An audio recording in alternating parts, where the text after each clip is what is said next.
ধনী হ'বলৈ কোনে নিবিচাৰে, কিন্তু আমি বেছিভাগ লোকেই ধনী হোৱাত ব্যৰ্থ হওঁ। কাৰণ আমি কেৱল চিন্তা আৰু ইচ্ছাহে কৰোঁ।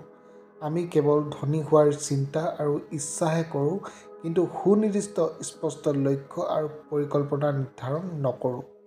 তদুপৰি উপাৰ্জনৰ তুলনাত অধিক খৰচ কৰা, সঞ্চয় নকৰা, ধন সঠিক ঠাইত বিনিয়োগ নকৰা আদি সৰু সৰু অভ্যাসবোৰে আমাক ধনী হোৱাত ব্যৰ্থ কৰে। ধনী হোৱাৰ পথত বাধাৰ সৃষ্টি কৰা মূল অভ্যাস আৰু কাৰণসমূহ হ'ল সঞ্চয় আৰু বিনিয়োগৰ অভাৱ। কেৱল ধন উপাৰ্জন কৰাটোৱেই যথেষ্ট নহয়, ধন সঞ্চয় কৰি সঠিক ঠাইত বিনিয়োগ কৰাটো গুৰুত্বপূৰ্ণ। ব্যয়বহুল চখ, EMIত অপ্ৰয়োজনীয় বস্তু কিনা আৰু দেখুৱাবলৈ আকৰ্ষিত হোৱাটোৱে আপোনাক সদায় দুখীয়া কৰি ৰাখে। একক আয়ৰ ওপৰত নিৰ্ভৰশীলতা, কেৱল এটা চাকৰিৰ দৰমহাৰ ওপৰত নিৰ্ভৰশীল লোকে দ্ৰুতগতিত আগবাঢ়িব নোৱাৰে। নিজৰ সৰু ব্যৱসায় আৰম্ভ কৰাটো অতি গুৰুত্বপূৰ্ণ।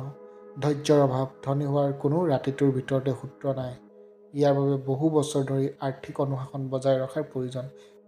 বন্ধুসকল, যদি ভিডিঅ'টো ভাল পালে লাইক, শ্বেয়াৰ, ছাবস্ক্ৰাইব কৰি মোক লগতে মোৰ চেনেলটো আগবাঢ়ি যোৱাত যেন সহায় কৰে। ধন্যবাদ।